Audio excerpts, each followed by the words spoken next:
बिस्मिल्लाहिर्रहमानिर्रहीम। गुमनाम हीरो के मुअज़्ज़ज़ नाज़रीन, अस्सलामु अलैकुम। दोस्तों, लाइक ज़रूर कर दिया करें, शुक्रिया। आइए चलते हैं कहानी की तरफ।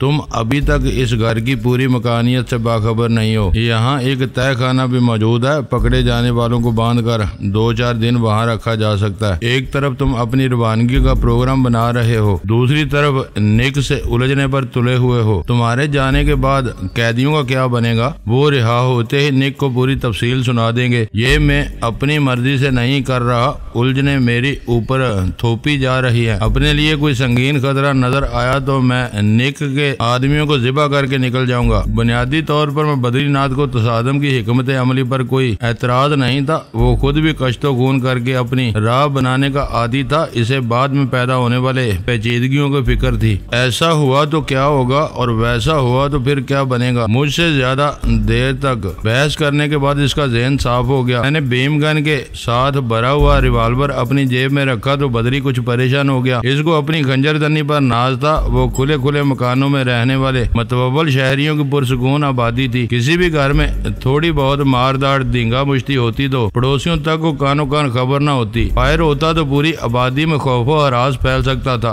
कोई पुलिस को खबर देता तो कानून के मुहाफिजों की मुदाखलत से हमारे मामलात खराब हो सकते थे। इसका ख्याल था कि हमें चुप चपाते की सूरत हाल में अपनी गिरफ्त मजबूत करने की कोशिश करनी चाहिए। इस वक्त तक मुझे बद्रीनाथ की खंजरदनी के कमालात देखने का मौका नहीं मिला था। वो रेशम जान के घर में जिस एतमाद से दोहरी धार वाला खंजर लिए बैठा था, इससे ये जरूर झलक रहा था कि इसे अपने फन में कोई ना कोई कमाल हासिल था। इसके इसरार पर मैंने इस पतली धार वाला खंजर इसे लौटा दिया। मैंने चाहा कि वो खंजर के साथ मुझसे रिवाल्वर भी ले ले, मगर इसने शुक्रिया के साथ मेरी पेशकश मुस्तरद कर दी। वक्त आया तो तुम देखोगे कि मेरे हाथ में ये खंजर दुनिया के हर हथियार से ज्यादा खतरनाक साबित होता है। मेरे सिर्फ 2 निशाने होते हैं, मेरे हरीफ का नरखरा कट जाता है या फिर इसकी आंतें बाहर निकल पड़ती हैं। मैं मुस्कुराकर रह गया। मैंने सोच लिया था कि पहला मौका मिलते ही मैं इसकी मुकाबले की सलाहियत आजमाने की कोशिश जरूर करूंगा। वक्त गुजरने के साथ साथ छुरी चाकू से हरीफों को जमीन पर ढेर करने वालों की नस्ल तेजी से मादूम होती जा रही थी। ताकतवर रोशनी वाली एक छोटी जेबी टार्च जेब में रखने के बाद मैं इत्मीनान से बदरी के साथ अकबी दरवाजे से बाहर निकल गया। मुझे यकीन था कि इसे देख लेने के बाद STF का कोई आदमी हमारे सामने आने की कोशिश नहीं करेगा। वो तीनों अपनी तारीख कमी गाहों में गात लगाए बैठे रहेंगे और जरूरत पड़ने पर बिलाए नागहानी बनकर मेरे किसी भी हरीफ पर टूट पड़ेंगे। बाहर अहाते में मुकम्मल तारीकी का राज था। हम टहलते हुए चंद ही लम्हों में इस बल्ब की रोशनी की ज़ात से निकल आए जो बद्रीनाथ ने अंदरूनी राहदारी के एक हिस्से में रोशन किया था। ट्रेनों का शोर मकूफ हो जाने की वजह से फजा में झींगरों की जाएं बहुत वाज़ेह सुनाई दे रही थी। मैंने मशवरा दिया और बदरी ने फौरन ही ऑपरेटर ऑन कर दिया। बाहर बिल्कुल सन्नाटा है, तुम्हारे नौकर बेखबर सोए होंगे, इन्हें क्यों नहीं उठा लेते? इमारत के बगली रास्ते से गुजरते हुए बदरी ने धीमी आवाज में कहा। फिक्र मत करो, जरा भी आहट हुई तो वो तीनों खुद ही बेदार होकर मैदान में आ जाएंगे। भड़बोंग फैल गई तो वो अंधेरे में धोखे से हम पर भी हमला आवर हो सकते हैं। बेहतर यही है कि इन्हें पहले से जगाकर एतमाद में ले लिया जाए। होशमंदी के आलम में इनकी कारकर्दगी बढ़ जाएगी। नौकरों को मैं ये एहसास नहीं दिलाना चाहता कि मैं अपनी हिफाजत के लिए इनके जोरे बाजू का मोहताज हूँ। मैंने बहुत धीमी आवाज में इसकी सोच के मुताबिक घटिया सा जवाब दिया। एक बार इन्हें अपनी अहमियत का अंदाजा हो जाए तो ये मालिक के सर पर सवार होने की कोशिशों में लगे रहते हैं। ट्रांसमीटर ऑन हो चुका था। इसमें छुपी हुई पोजीशन डिटेक्टिंग डिवाइस ने एक मरतबा फिर ताकतवर रेडियाई सिग्नल नशर करने शुरू कर दिए थे। निक मोडले शायद अपने नेटवर्क पर इन इशारों को मफहूम पहनाने की कोशिश कर रहा था। दूसरी तरफ इसके आदमी अपने मीटर की स्क्रीन पर ट्रांसमीटर से अपना फासला पढ़ने और सिमत पहचानने की कोशिश कर रहे थे। मुझे ख्याल आया कि नेटवर्क पर सिग्नल का सिलसिला कुछ देर के लिए मौकूफ होने पर एक तशवीश में मुब्तला हो सकता है। मैंने बदरी से इस बात का जिक्र किया तो वो हंस पड़ा। इसे मैं संभाल लूंगा। तुम्हारे तारीख कमरे में ऑपरेटर्स का नन्हा सा सबज बल्ब बहुत ज्यादा चमक रहा था। इस वजह से मैंने ऑपरेटर्स ऑफ करके वो रोशनी बुझा दी। वहाँ का तफसीली जायजा लेने के बाद मैं बाहर निकला और इसे दोबारा ऑन कर दिया। इसने जवाब दिया। अंधेरे में सिगरेट का रोशन सिरा तक बहुत तेज रोशनी देता है। मेरी ख्वाहिश थी कि मैं इस सिमत में छुपे हुए अपने किसी आदमी से मालूम करूं कि मुश्तबा मोटरसाइकिल तीसरी बार भी नजर आई थी या नहीं, मगर बदरी की मौजूदगी की वजह से मैं अपनी इस ख्वाहिश को अमली जामा न पहना सका। पहले वो इधर से गुजरे तो ऑपरेटस आप था, लिहाजा इन्हें अपने मीटर से कोई रहनुमाई नहीं मिल सकी होगी। अब सूरत हाल मुख्तलिफ थी। हदफ खुद इन शिकारियों को अपनी तरफ बुला रहा था। फाटक के करीब ही हम दोनों एक दरख्त के साए में रुक गए। वो चांद की आखिरी तारीखें थी। तारीख आसमान पर सितारों की बरी हुई चादर जिलमिला रही थी। नीचे माहौल खासा मुख्तलिफ था। बैरूनी सड़क के किनारों खम्भों पर लगी हुई स्ट्रीट लाइट्स कुर्बो जवार में धुंधलाई हुई रोशनी फैला रही थी।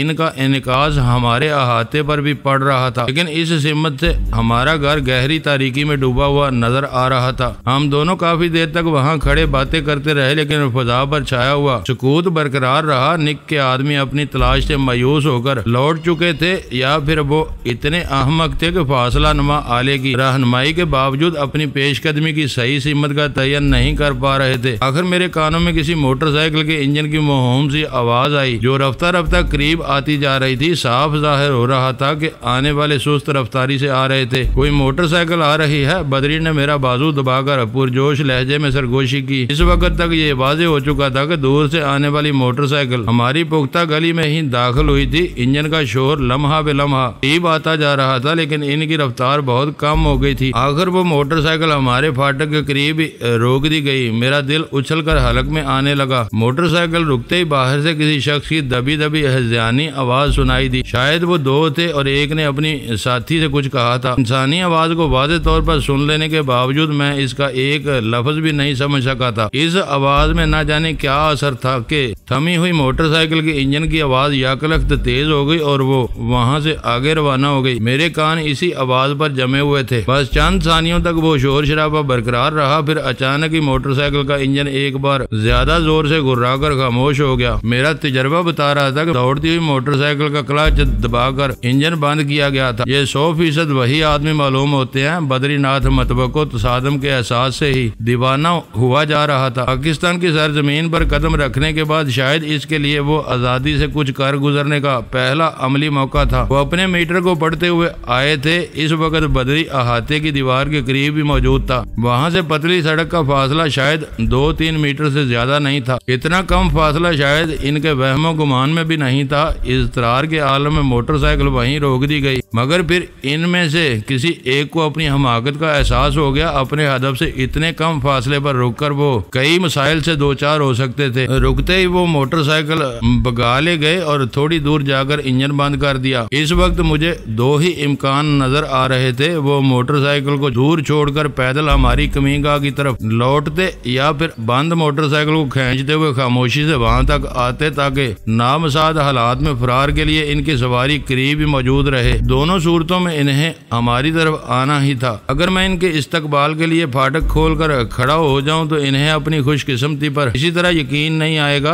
बदरी ने मसरूर लहजे में कहा, निक ने तुम्हारे पास शरीफ मुलाकातियों को नहीं भेजा होगा। ये भी हो सकता है कि तुम्हारी तरफ आने वाले बदमाश भड़क कर अचानक ही उल्टी दौड़ लगा दे और तुम अपना खंजर खुद चाटते रह जाओ। ये भी हो सकता है। अंधेरे में इसकी तफहीमी आवाज उभरी। मुश्किल ये है कि बुरे आदमियों को हर काम की अच्छाई जरा देर से ही नजर आती है। इनकी छठी इस खराबियों को दूर ही से ताड़ लेती है। आने दो, सालों को अपनी मर्जी से आने दो। अगर वो सिर्फ दो हैं तो इनके स्वागत के लिए मैं अकेला ही काफी हूँ। इस नाजुक मौका पर वो खुश फहमियों में मगन था और मैं ये सोच रहा था कि आगे क्या होगा। निक की हदायत थी कि जो ही बदरी को इसके आदमियों की तरफ से कोई इशारा मिले वो निक से बात करे। कुछ इल्म नहीं था कि इस मरहले के लिए इसने अपने आदमियों को क्या हदायत दी थी। ये जरूरी नहीं था कि ऑपरेटर से अपने वाजबी से फासले का तयन करने के बाद वो अंदर घुसने की कोशिश भी करते। मकान को पूरे वसूख से पहचान लेने के बाद वो वापस जा सकते थे। इनके किसी भी रद्द अमल का इन्हिसार इस बात पर था कि निक ने इन्हें क्या हदायत दी हुई थी। थोड़ी देर के लिए अपना ऑपरेटस बंद कर दो, मैंने एक फौरी ख्याल के तहत बदरी से कहा। गड़बड़ हो जाएगी, आने वाले चक्कर में पड़ सकते हैं। वो बुड़बुड़ाया, मैं भी यही चाहता हूँ, जल्दी करो, वो करीब आ गए तो कुछ नहीं हो सकेगा। बदरी ने अपने बाएं हाथ में थामे हुए ऑपरेटस को ऑफ करते हुए कहा। निक मॉडले जरूर पूछेगा कि दूसरी बार ऑपरेटस बंद करने का सबब क्या था। अंधेरे में ऑपरेटस तुम्हारे हाथ से गिर जाए तो इसके सेल निकल सकते हैं जिन्हें ढूंढना दुश्वार भी हो सकता है। ये सब बहाने बाद में सोच लिए जाएंगे, पहले आने वालों की फिक्र करो। अभी इन्होंने 2-3 मीटर का फासला नोट करके मोटरसाइकिल मोटरसाइकिल रोकी थी। अब इनका मीटर नकारा हो जाएगा तो वो क्या नतीजा अखज़ करेंगे। वो मेरे मशवरे से मुतमिन नहीं था। ये इनका मसला है। तुम्हारी मुश्किल ये है कि वो तुम्हें कोई इशारा देते तो तुम क्या करते। अगले और सही कदम के बारे में निक तुम्हें बताने वाला था। तुम इसी से राब्ता करते और इसे मालूम हो जाता कि इसके आदमी तुम तक पहुंच चुके हैं, तो फिर हम इन्हें गायब नहीं कर सकते थे। तुम निक से हदायत लिए बगैर इशारे का जवाब दोगे तो 100% गलती करोगे। वो भाग जाएंगे, हम गली में निकलकर इन्हें नहीं पकड़ सकते। ये सब तुम्हें पहले बताना चाहिए था। वो झुंझला के बोला, तुम में ये खराबी है कि तुम बहुत सी बातें छुपाते रहते हो और ऐसे वक्त पर जुबान खोलते हो जब कमर दीवार से जा लगती है। ये तुम्हारी भूल है। मुझे इसी वक्त ध्यान आया है कि निक ने इनके अंदर आने या बाहर से लौट जाने के बारे में कुछ नहीं कहा था। हम इन्हें कूदने पर मजबूर नहीं कर सकते। इशारे के जवाब में हमें वही कहना या करना होगा जिसके वो मुंतजर होंगे। मैंने नीची आवाज में वजाहत करते हुए कहा, ये इल्हामी काम तुम कर सकते हो तो कर लो, मैं ऐसे शोबदे नहीं दिखा सकता। अहाते की दीवार के पीछे हल्का सा खटका हुआ बाहर का नक्शा मेरे जहन में पूरी तरह जम चुका था। मुझे आवाज पहचानने में दुश्वारी नहीं हुई। वो मोटरसाइकिल को स्टैंड पर खड़ा करने की दबी हुई आवाज थी। वो दोनों कोशिश के बावजूद स्प्रिंग के झटके पर काबू नहीं रख सके थे। मैं बदरी का हाथ थाम कर अंधेरे में इसी तरफ दीवार के करीब पहुंच गया जिधर से खटके की आवाज आई थी। मैंने सांस रोककर बाहर की आवाजें सुनने की कोशिश करने लगा। चंद सानियों बाद मुझे वहम सा हुआ कि बाहर सरगोशियां हो रही हैं, हवा की सी। वो सरसराहटें बहुत महूम और गैर वाज़ेह थी, लेकिन मेरी हद से बढ़ी हुई समाअत की हिस्स इस वक्त इन सरसराहटों को सुन रही थी। तुम इतने गौर से क्या सुन रहे हो? मुझे तो कुछ नहीं सुनाई दे रहा। बदरी सांसों की सी धीमी सरगोशियाना आवाज में मेरे कान के करीब मिनमिनाया, चुप रहो, अब मैं बुड़बुड़ाने जा रहा हूँ, शायद बात बन ही जाए। मैंने इससे भी हल्की आवाज में इसके कान से मुंह लगाकर कहा, फिर सीधा हो गया। साला फिर गिर गया। चंद सानियों के तवक्कुफ के बाद मैंने जिल्लाई हुई बेसाख्ता आवाज इस तरह कहा कि बाहर कोई मौजूद हो तो मेरे वो अल्फाज इसके कान में पड़ जाएं। इसी लम्हे मुझे एक और तदबीर सूझी और मैंने बदरी की जेब से अपरेटस खींच लिया। बदरी अचानक मेरा हाथ खींचकर तेजी से दीवार के साए में बैठता चला गया। इसका चेहरा ऊपर की तरफ उठा हुआ था। फिर मैंने भी अपने अहाते की दीवार की अंदरूनी सतह पर सख्ती से जमे हुए 2 इंसानी हाथ देख लिए। बाहर से कोई दीवार पर उचक कर अंदर का जायजा लेने की कोशिश कर रहा था, मगर इस वक्त हम दोनों स्ट्रीट लैंप्स के इनेकास से बचकर दीवार के तारीक साए में महफूज बैठे हुए थे। दीवार के करीब होने की वजह से मैं झांकने वाले की सूरत नहीं देख सका। दोनों इंसानी हाथ कई सेकंड तक इसी जगह जमे रहे, फिर बाहर गायब हो गए। साथ ही जमीन पर कदमों की हल्की सी दमक सुनाई दी। मेरे रहे सहे शुबहात भी जायल हो गए। पोजीशन बिल्कुल वाज़ेह हो चुकी थी। 2 हरीफों की बराबरी की नफरी दीवार के दोनों तरफ मौजूद थी। हर फरीक दूसरे के बारे में तजस्सुस, बेचैनी और हिजान में मुब्तला था। मैंने कदरे बुलंद आवाज में जो कुछ कहा वो दीवाने की बढ़ नहीं थी। इस सोचे समझे फिक्रे से मैंने बाहर वालों को ये समझाने की कोशिश की थी कि मेरे अपरेटस के सेल गिर चुके थे। इस फिक्रे को अपने मुद्दा के इजहार के लिए नाकाफी समझते हुए मैंने बदरी के अपरेटस पर कब्जा किया था। दीवार की कग्गर पर से इंसानी हाथ गायब होने के बाद मैंने अपरेटस पल भर के लिए ऑन करके फौरन ही बंद कर दिया। मुझे यकीन था कि इस वक्त वो दोनों बार बार मीटर ही को देख रहे होंगे। मेरी इस हरकत के नतीजे में इनके मीटर पर लम्हा भर के लिए एक आधा मीटर का फासला नमूदार होकर मादूम हो गया होगा। मेरी ये हरकत इन्हें इस मुगालते में डालने के लिए काफी थी कि अंदर कोई रोशनी करने का खतरा मोल लिए बगैर ऑपरेटर्स के सेल लगाने की नाकाम कोशिश कर रहा था और इसी वजह से इनके मीटर ने काम करना बंद कर दिया था। मैंने इस बार कदरे बुलंद आवाज में एक बेमकसद गाली दी जो बज़ाहिर सेल या ऑपरेटर्स के लिए थी। मेरी वो तदबीर कारगर साबित हुई। बाहर से एक भारी और मोहतात आवाज उभरी, क्या दीवार के पीछे कोई है? बदरी ने अंधेरे में जोश से मेरा हाथ दबाया। मैंने चिड़चिड़े और खुद कलामी के अंदाज में कहा, पता नहीं इतनी रात गए साला कौन हिरवंची यहाँ आन पड़ा है। मैं हर जगह मरते फिरते हैं आरामजादे। भाई मैं हिरवंची नहीं घड़ी वाला हूँ। बाहर की आवाज इस बार भी ज्यादा बुलंद नहीं बल्कि मोहतात थी। चंद मिनट बाद पहले घड़ी चल रही थी, अब बंद पड़ी है। अभी अभी इसने एक सांस लिया और फिर फिर बंद हो गई। शायद इसकी चाबी तुम्हारे पास है। इतनी रात को तुम अपनी दीवार के नीचे क्या कर रहे हो? वो इस्त की तरफ से वाज़े इस्तारे थे। अपने मीटर को वो घड़ी कह रहा था। अपनी हिकमत अमली की कामयाबी पर मेरा दिल खुशी से झूम उठा, मगर मैंने इसे जलाई हुई आवाज में जवाब दिया, दीवार की जड़ में पेशाब कर रहा हूँ, तुम्हें एतराज है तो आकर रोक लो।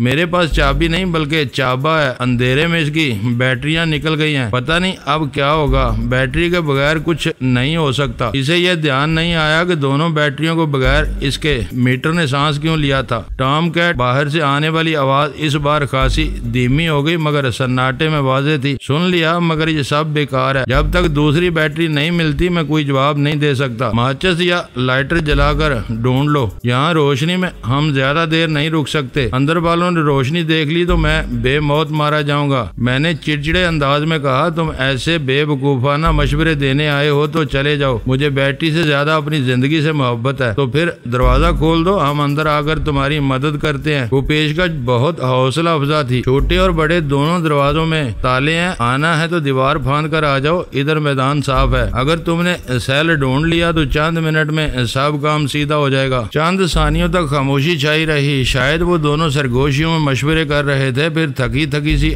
वही आवाज बुलंद हुई, ठीक है हम आ रहे हैं। इस वक्त बोलने वाला दीवार के पीछे मेरे सामने ही मौजूद था। इसकी आवाज इसकी पोजीशन वाज़ेह करने के लिए काफी थी। मैं चंद कदम पीछे हटकर इसकी आमद का इंतजार करने लगा। मेरी नजरें दीवार की कगर पर ही जमी हुई थी, जिस पर हाथ जमाए बगैर अंदर कूदना मुमकिन नहीं था। वो दोनों बेयाक वक्त अंदर आए। हमें इनकी आमद का इल्म इनके कदमों के जमीन पर टिकने की गुंजीली आवाजों से हुआ। हम अपने आस पास ही दीवारों को तकते रहे और वो तेजी से अपनी जगह बदलकर हमसे 10-12 फुट दूर एक दूसरे के करीब लान पर कूदे थे। इस वक्त तक हम दोनों दीवार के साये में थे, मगर वो स्ट्रीट लैंप्स की रोशनी की ज़द में आए हुए थे। वो दोनों कमोबेश एक जैसे मजबूत कद काट के नौजवान थे और अपने अंदाज से बहुत फुर्तीले नजर आ रहे थे। इन्होंने अपने कदमों पर खड़ा होते ही मुतजस्सिसाना अंदाज में हमारी तलाश में इधर उधर देखना शुरू कर दिया था। इस वक्त तक इनके हाथ खाली थे। फिर एक अफसोसनाक खराबी ये हुई कि अंधेरे में पौधों वगैरह के दरमियान छुपा हुआ होने की वजह से वो फौरी तौर पर हमारा सुराग नहीं लगा सके। कदरे गोरे रंग के नौजवान ने खुद को गैर महफूज समझते हुए फुर्ती से अपनी जेब से पिस्तौल निकाल लिया। इस वक्त तक इन दोनों ने महज मेरी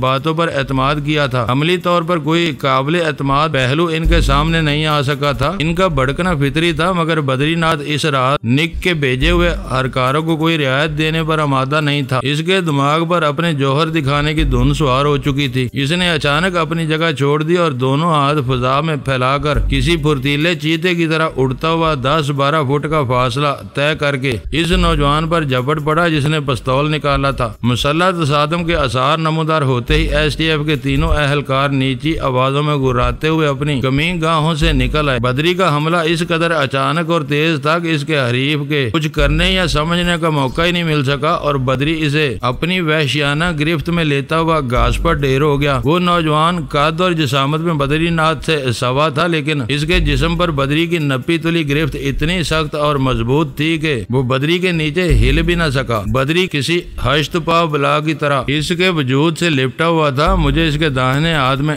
2 धारी खंजर के पतले से फल की झलक नजर आई। मैं इज़तरारी तौर पर इन दोनों की तरफ दौड़ पड़ा। मेरा इरादा था कि मैं बदरी को जबरदस्ती इसके सीने पर से उतार लूंगा। बदरी मेरे पहुंचने से पहले ही अपने शिकार को छोड़कर अलग हो चुका था। इसने निहायत बेरहमी, सफाई और तेजी से इसका नरखरा काट दिया था, जिससे ताजा ताजा जवान लहू के साथ हवा खारिज होने की भयानक आवाजें भी बरामद हो रही थी और वो सब्ज लान पर माहिए बेआब की तरह तड़प रहा था। मरने वाले का साथी 5 मुसल्लह दुश्मनों तनहा रह गया था। अपने हमराही का सफाकाना अंजाम देखकर खौफ से इसका चेहरा स्याह पड़ गया। मरने वाले का साथी 5 मुसल्लह दुश्मनों में तनहा रह गया था। अपने हमराही का सफाकाना अंजाम देखकर खौफ से इसका चेहरा स्याह पड़ गया था और वो दहशत से आंखें फैल गई थी। तुम्हारा भी यही अंजाम हो सकता है, बदरी ने अपना खंजर इसके सामने लहराते हुए कहा। तो मैं ये देखकर हैरान रह गया कि खंजर के फल पर खून का दाग तक नहीं था। इसी तरह बदरी के हाथ या लिबास पर भी खून की कोई छींट नहीं आई थी। इसने चंद सेकंड की कलील सी मुद्दत में अपने हरीफ की गर्दन काटने के साथ ही अपने खंजर का फल इसी के लिबास से किसी हिस्से से साफ कर लिया था। नौबारत ने अपने खुश्क होते हुए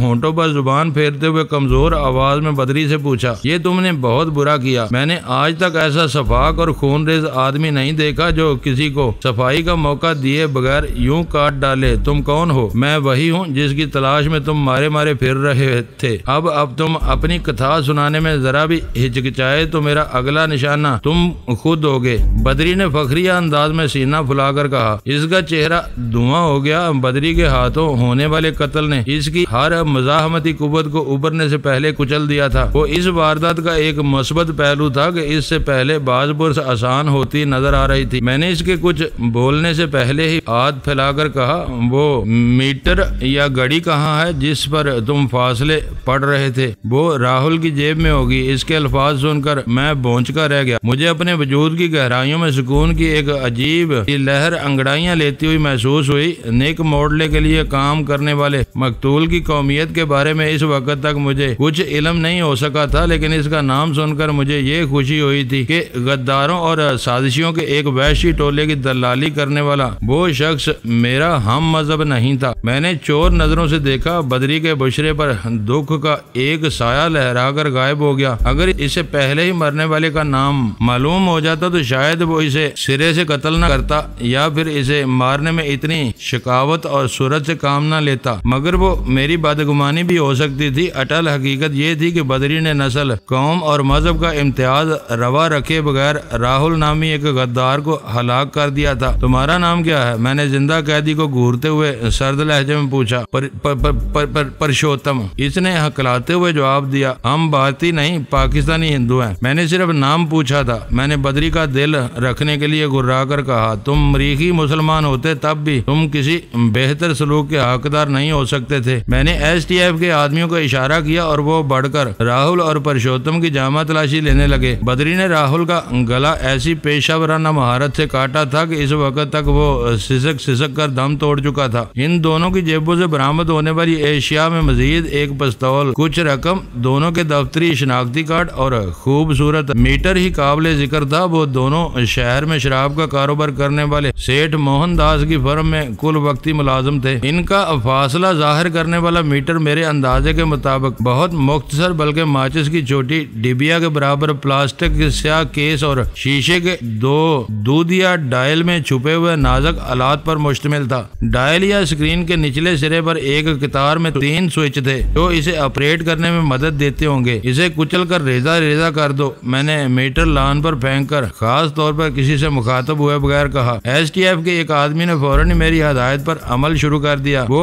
अपने मौजर के वजनी दस्ते से इस पर शदीद जरबात लगा रहा था। यह मीटर काम आ सकता था, तुमने बिला वजह इसे बर्बाद करा दिया। बदरी ने मुतासफाना लहजे में कहा, हो सकता है कि इसमें कोई अलहदा पोजीशन डिटेक्टर लगा हुआ हो जो वो मुसलसल एक ही मुकाम की निशानदही करेगा तो वो हमारे दुश्मन को एक नई राह मिल जाएगी। मेरे इमाम पर बदरी मेरे एक आदमी के साथ इमारत की तरफ चल दिया। परशोत्तम इससे आगे चल रहा था। मैंने इन्हें बराह रास्त तय खाने में पहुंचने की हदायत की थी। मैं ये नहीं चाहता था कि बदरी लाश के गायब करने में STF के किसी आदमी की महारत से वाकफियत हासिल कर सके। इन तीनों के दूर निकल जाने के बाद मैंने बाकी रह जाने वाले को राहुल की भयानक लाश और बाहर खड़ी हुई मोटरसाइकिल को ठिकाने लगाने के बारे में ब्रीफ किया और तेजी से वापस हो लिया। तय खाने में माहौल से ज्यादा खौफजदा होकर परशोत्तम ने खुद ब खुद बोलना शुरू कर दिया था। बदरी किसी फिरौन की तरह इसी मुशायरी पर दराज था जिस पर लंगड़ा जेफ मिलर आराम करता रहा था। ये बात जरूर थी कि हमारी आमद से पहले अव्वल खान ने घर के साथ साथ तय खाने को भी पूरी तरह निखार दिया था। परशोत्तम की कहानी में नेक मोड़ले का सिरे से कोई जिक्र नहीं था। असल आदमी से इनकी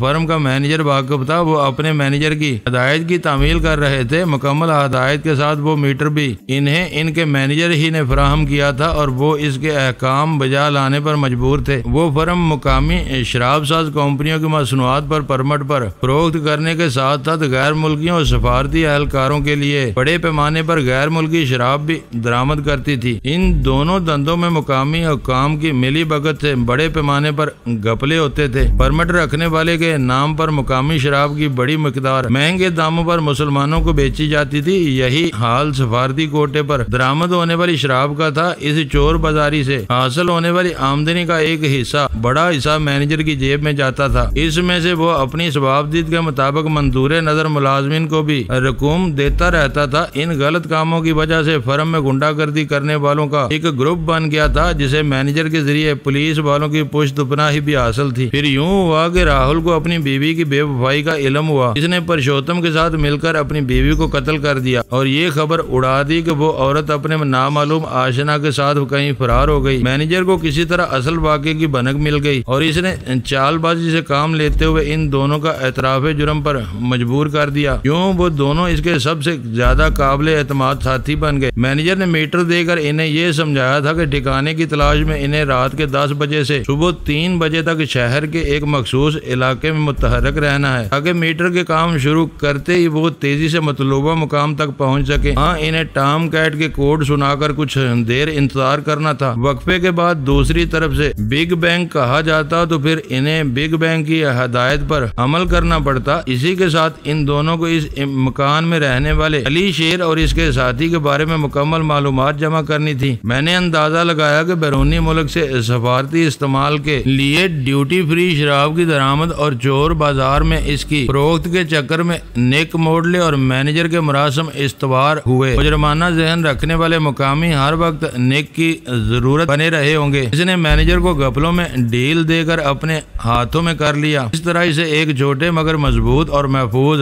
ग्रोह का तावन मिल गया। वो मैनेजर के जरिए न जाने कितने काम ले चुका होगा। काम करने वालों को भनक भी नहीं मिलती होगी कि वो किसी अमेरिकी एजेंट के आलाकार बन रहे हैं। यूं लग रहा था जैसे निक मेरे बारे में मालूमात हासिल करने के साथ ये फैसला कर चुका था कि बद्री और रमेश के होते ही मुझे ठिकाने लगवा देगा, ताकि खुद मुस्तकबिल के खतरे से महफूज रह सके। साइंसी बुनियादों पर मेरे ठिकाने का सुराग राहुल और पुरुषोत्तम जैसे मुस्तनद कातलों को मेरी राह पर लगाने का इसके सिवा कोई और मकसद हो ही नहीं सकता था। ये बात मैनेजर पर हाथ डालने से सामने आ सकती थी। हमें पुरुषोत्तम पर कोई मेहनत नहीं करनी पड़ी। गुफ्तगू मुकम्मल होने के बाद इसके हाथ पैर बांधकर मुंह में कपड़ा ठोंस दिया गया। किसी भी वक्त रमेश की तवज्जो अपनी तरफ मबजूल नहीं करा सकेगा। तुमने राहुल के साथ बहुत जुल्म किया, वो ऐसी सजा का मुस्तहिक नहीं था। तय खाना मुकम्मल करके ऊपर आने के बाद पहली बार बद्री से कहा, इसकी हमाकत से आज निक का बनाया हुआ रैकेट टूटा है। मैं अपने किए पर पछताने का आदी नहीं हूँ। इसने बेपरवाही से कहा। इसे जिंदा छोड़ते तो आज रात की कहानी निक के कानों तक पहुँच जाती। तुम इसे कब तक कैद रख सकते? पुरुषोत्तम को तुम कितने दिन मुफ्त की रोटियां खिलाओगे? सीक्रेट सर्विस ये बुनियादी असूल होते हैं। दोस्तों से छेड़छाड़ न करो, दुश्मन को कभी मोहलत न दो, जेर करते ही इसे जहन्नम वासिल कर दो। तो क्या पुरुषोत्तम के बारे में भी कोई फैसला कर चुके हो? मैंने इसके फलसफे से मुतासर होने की अदाकारी करते हुए इससे सवाल किया। वो तो राहुल का अंजाम देकर ही अदमुआ हो चुका है। वो आसान तरीन मौत थी जो राहुल के हिस्से में आई। टखनों और कलाइयों की रगें काट दी जाएं तो खून धीरे धीरे बहता है और मरने वाले को बड़ी अजियत से गुजरना पड़ता है। पुरुषोत्तम की मेहमानदारी से उकता जाओ तो मुझे बता देना, मैं इसे नरकबाज कर दूंगा। रमेश को टोकते हो और खुद इस वक्त एक हिंदी लफ्ज इस्तेमाल कर रहे हो। हाथ पैर खुलने की खुशी में इस वक्त जरा सा बहका हुआ हूँ। इसके बारे में क्या कहते हो? तुम्हारी बात दिल को लगती है। मैं किसी भी वक्त सफर पर रवाना हो सकता हूँ। मेरे पीछे पुरुषोत्तम का मामला उलझ जाएगा। इसे रिहा करके हम सब अजाब में मुब्तला हो जाएंगे। तुम चलो नीचे चलकर एक और कमाल भी देख लो। साफ सुथरे तय खाने को खून से गंदा करना अच्छा नहीं लगता। मेरा इरादा इसे तय खाने से निकाल लाने का था, मगर बद्री का मूड। मैं चुप रहा और वापसी के लिए मुड़ गया। वो खुश हो गया। यूं हो रहा था जैसे मैंने इसे इसके मनपसंद खेल की दावत दे डाली हो। दोस्तों, वीडियो को लाइक जरूर कर दिया करें। ISI पाक आर्मी जिंदाबाद, पाकिस्तान पाइंदाबाद। मुअज़्ज़ज़ नाज़रीन, अपना ख्याल रखिएगा और अपने इस चैनल का भी शुक्रिया।